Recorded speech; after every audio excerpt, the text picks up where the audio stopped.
So the next element that we're here to talk about with Grand Traverse gear is really the layering system and just the technical gear that you need. So I'm going to call something out, Cam. You show me what you're looking at.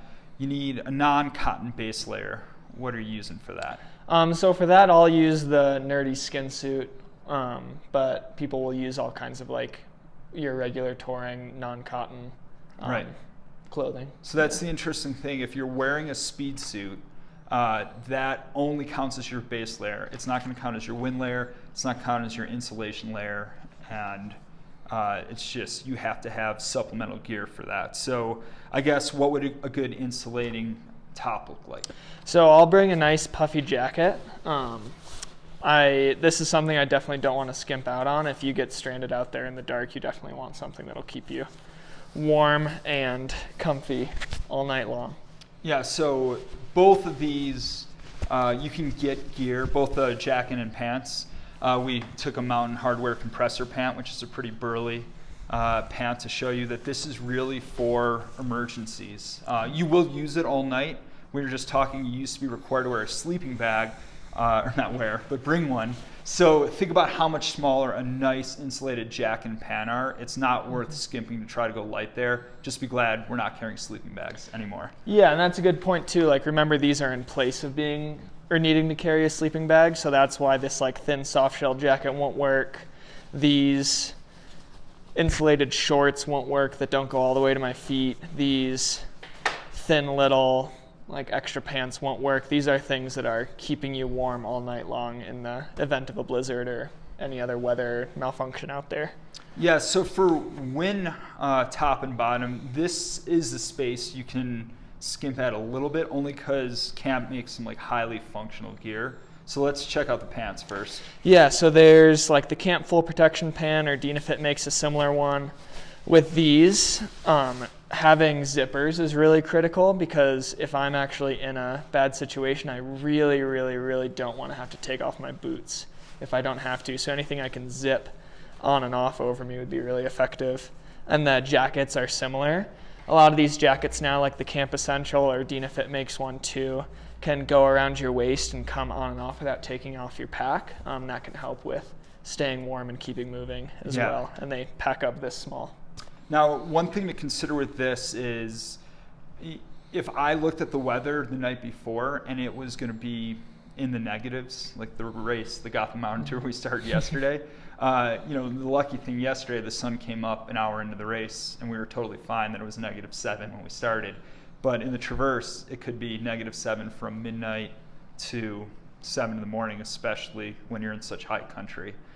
If that happens, I really do upgrade to my normal ski touring hard shell pant and jacket. And there's been times where I put that on, leaving Friend's Hut to go to Start Pass, and I've never taken it off again. Mm-hmm. So very weather dependent. We've had mild years. This stuff is super good and very effective at keeping you moving and warm. Consider upgrading if it gets extreme. Yeah, your race won't go wrong because you brought extra insulating layers. Right. So extra socks, pretty crucial. When we're talking wool socks, synthetic socks, but some years we do have water crossings early on. People have totally fallen in the streams and rivers that we cross. You don't want to not finish the race because of that. That's why we put those on there.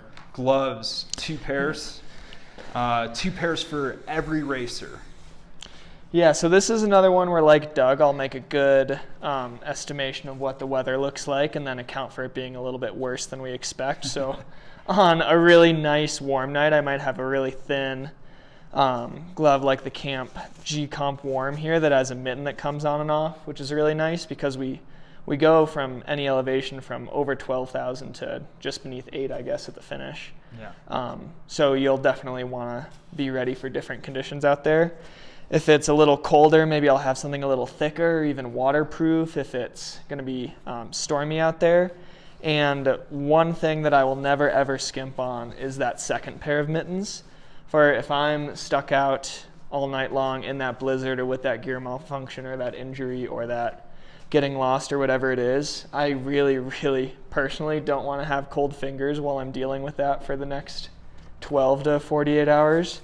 So a really nice, like, insulated, thick mitten is really good. It's actually crazy because these will pack down smaller than even your lightest gloves too. So it's worth thinking emergency again. Yeah, and this isn't something where like you spend $100-some on like your GT item that gets stuffed in your pack and never used again. Like, these live in my touring pack for everyday use in case something goes wrong on any ski. Then I at least know that I can deal with whatever issue it is with warm fingers. So these are great.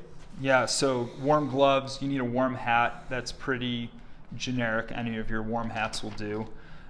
Food and water, this is complicated. We can give maybe a few horror stories. It's 100 ounces is what we're looking for. That is a lot of bike bottles. I did bring up a Camelback is a good idea, but I've seen people make all sorts of contraptions for this where they'll sew it into like a base layer, or you can run it like in its own little holster on your back underneath your pack. If you forget to blow back into this for 1 second, you're carrying 6 pounds of frozen water for the rest of the night.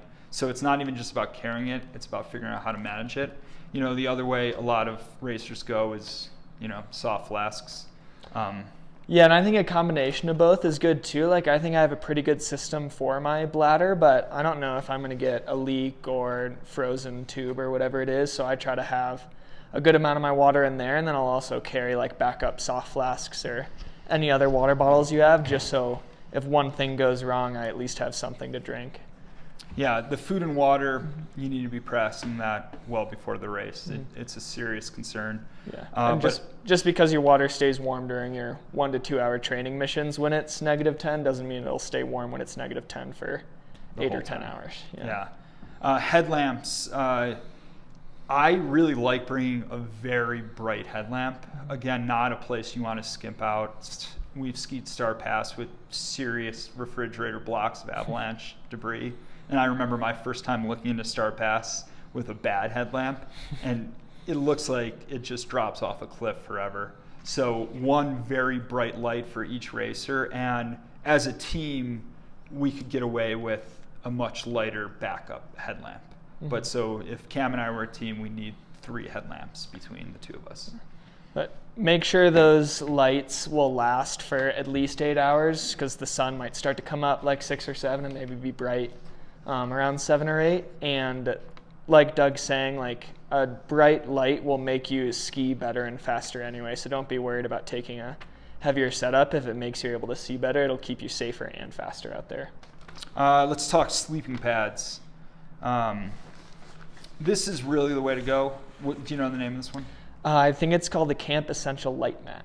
Right. So this is specifically pretty much made for adventure racing. You can, carry like more of a foam mat, but then it has to be thick enough, and then it takes up a lot of room on the back. So that would be one good one there. You just have to carry a repair kit, which now I think we're saying is just the duct tape will suffice. Yeah, and these are another one that like they can work for summer operations. Doug, do you want to grab a bad example? Yeah.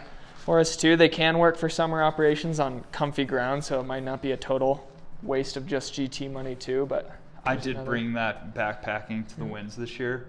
I would not recommend it. Yeah. Maybe in conjunction with this bad mat, it would have been perfect. But this is something that would just not be thin enough. And even though this is overly thin, you can still see how big it is compared to that. So not good. Awesome mat there. Yeah.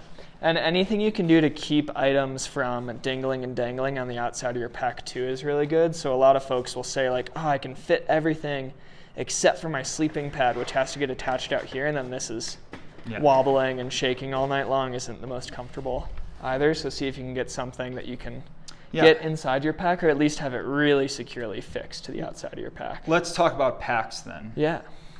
Which one's this? So this is the Camp Rapid. It's kind of the older brother of the Camp Rapid Racing. They're both like 20 to 25 liters, and packs like these will work if you have the lightest, smallest of everything else.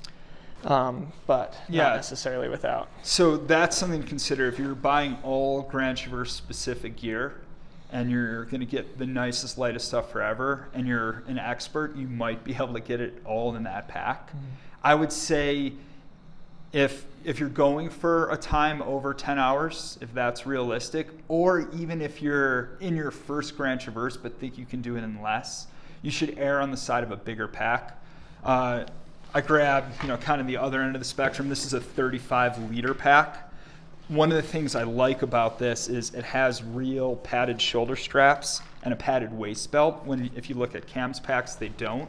And again, even if you have to go with a slightly heavier stove, it starts adding up. And if you carry a pack that light with this much stuff in it for a whole race, I've had my shoulder kind of like pinch and lock up, and then you can't skate on Richmond Ridge, which is the last 9 miles of the race.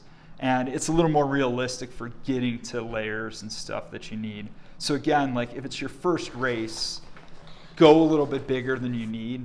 And like Cam said, if you look at the weather, assume it's a bit worse. Not a lot of good weather intel up as you're approaching 13,000 feet. So just assume a bigger pack is good. Beacon shovel probe, you obviously can't skip on the beacon. You need a real beacon. I do think Cam's showing off, the Camp carbon probe and race shovel.